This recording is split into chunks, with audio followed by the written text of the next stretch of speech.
Good evening, everyone. We begin the readout tonight with the American president making a damning declaration that Vladimir Putin is a war criminal. I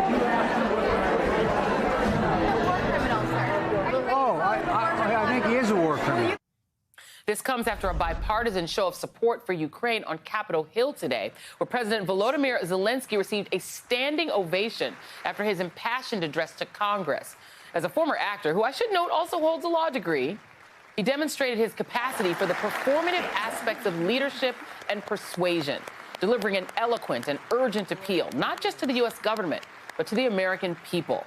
In that stirring speech, Zelensky invoked Pearl Harbor and 9/11, and he riffed on the words of Reverend Martin Luther King Jr. as he pleaded for more help. This is a terror that Europe has not seen for 80 years, and we are asking for a reply, for an answer to this terror from the whole world. I have a dream. These words are known to each of you. Today I can say, I have a need. I need to protect our sky. I need your decision, your help in the darkest time for our country, for the whole Europe. I call on you to do more. Among other things, Zelensky called again for more military aid, more sanctions on Russia, as well as a no-fly zone. And his message to close the sky was amplified by a dramatic video he shared, which I should warn you is graphic. That video showed the heartbreaking results of Russia's needless aggression, portraying how Putin's deadly onslaught has taken thousands of innocent lives and displaced millions more, transforming his once thriving country into a wasteland of destruction. Zelensky then switched from Ukrainian to English, concluding his remarks by calling on President Biden to lead the world by pushing for peace. President Biden, you are the leader of the nation, of your great nation. I wish you to be the leader of the world. Being the leader of the world means to be the leader of peace. Thank you. Shortly thereafter, Biden announced that the U.S. is committing another $800 million in military aid to Ukraine. And while a no-fly zone is a non-starter for obvious reasons, that package includes more anti-aircraft and anti-armor weapon systems, as well as small arms and ammunition. Here's President Biden today.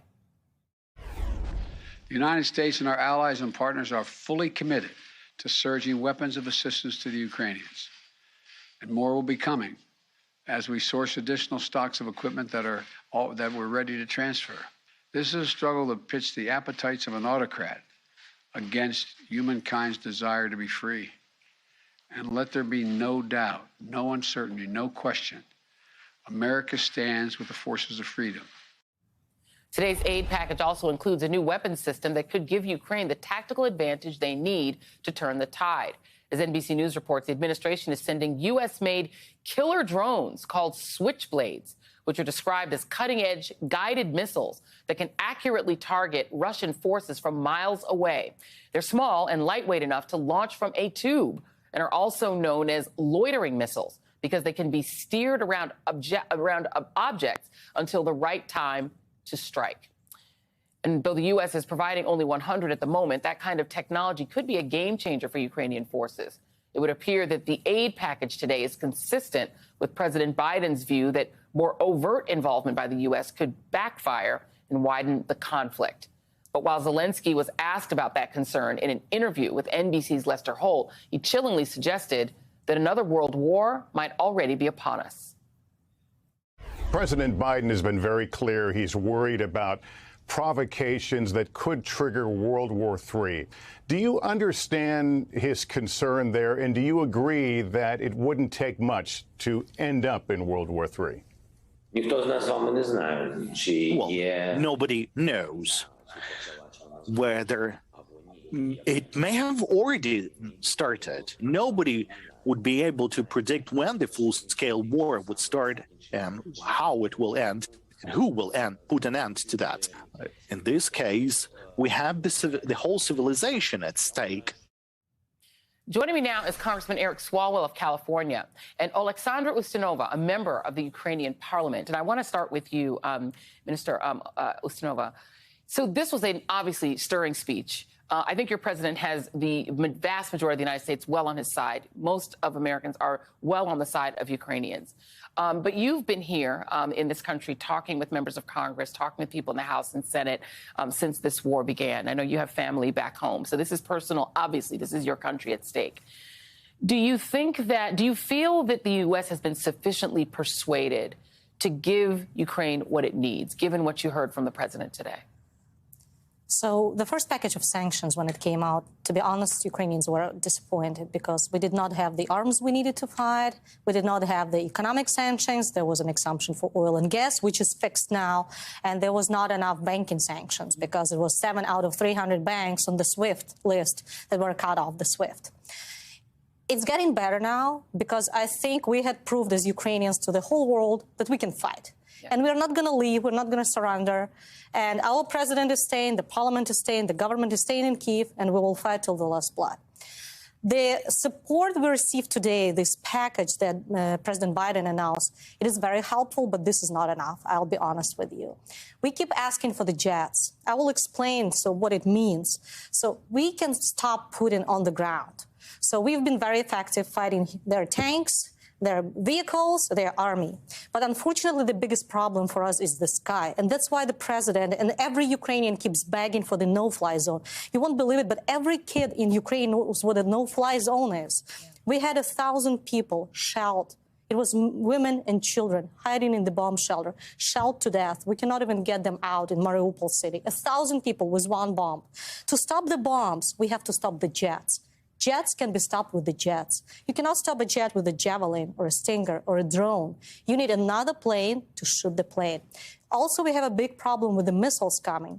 So missiles against missiles are only the air defense system that can be used. So we keep asking for both. We need the air defense system for protection like S-300 that the president announced today. And we need the jets like MiGs or like Su-25 that we know how to fly. We're flying them now to put down their airplanes so they don't bomb our children, they don't bomb our women.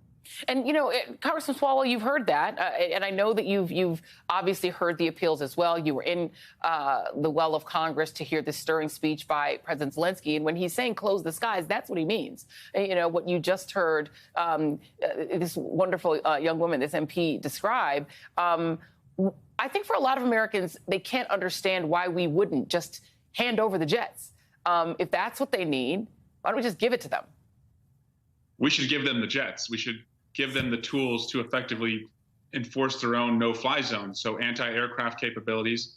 We've given, $1 billion a year to Israel to have Iron Dome so that they don't have rockets landing in their country. We should give them equivalent technology so they can do that as well. So yes, give them the jets. I'm a father of 3 kids in diapers, and it was incredibly hard for me to sit there and anyone to sit there, parent or not, and see innocent women and children under the rubble of Vladimir Putin's bombs. And so let's help them protect their citizens, stay in the fight. Don't tell me in your comfortable office 10,000 miles away that you know better than President Zelensky what he needs to protect his people and to protect freedom. Minister Ustinova. Well, thank you so much for your support, because this is exactly what I've been hearing. I've been hearing on the Hill, and Congress, the Senate has been very supportive. But unfortunately, when it comes to action and to actually delivering or announcing, we don't see the jets there. Yeah. Even if you see the list announced today, you don't see the jets. So we will still have problems with the jets bombing. There's the 500-kilogram jets, which is, I don't know, in pounds multiplied by by half. This is the huge bombs that are being now put on our cities that are forbidden by the Geneva Convention and that are just killing thousands of people with one bomb. So until we don't have the jets, we cannot stop that. So we are grateful for what is coming. We're grateful for the javelins. We will fight with that. It takes 20, 30 minutes now for our soldiers that used to be, I don't know, managers or IT guys and that are now in the territorial defense fighting. I have a friend of mine, he's an actor, and he now is going around with a javelin fighting. The ballerinas are fighting. Yes, putting down the tanks. So this was very helpful. The drones are helpful because they can work on the columns that we can see stuck there in the middle of nowhere. Right. And they're running out of fuel, they're running out of food and water. But to shut down the sky, because the new strategy that Putin has picked up is to kill as many civilians as he can, so we would negotiate, so we would surrender. We're not doing that. And unfortunately, we have more and more people die every day. He uses children, women as the human shields for his army. Every time we are sending the convoy to take children and women out of the occupied cities, they wouldn't let us go. They kill the volunteers that are trying to bring food and water. So it's not even about being a criminal, a war criminal anymore. This is about the genocide.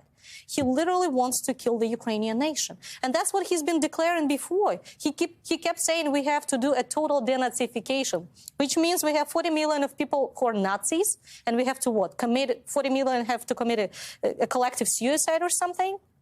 So we keep asking for these jets, and every time I go on the Hill or I speak to someone, and people keep telling me, well, if one of the jets is being hit, that might be an escalation. We don't want to escalate. So my question is, where is the red line for you for this escalation? Because Putin keeps escalating. He keeps going as far as you let him go. He kills children, he kills women, they're being raped, and then they're being killed. He is destroying the city. All the cities that we basically have, the biggest cities in the middle of Europe. And you keep saying we don't want to escalate given the jets for protection. We're not asking to come you fight for us. We can do it on our own. We have our own pilots. We have still a few of our own jets that we use. Sure. But we need these jets to protect our children.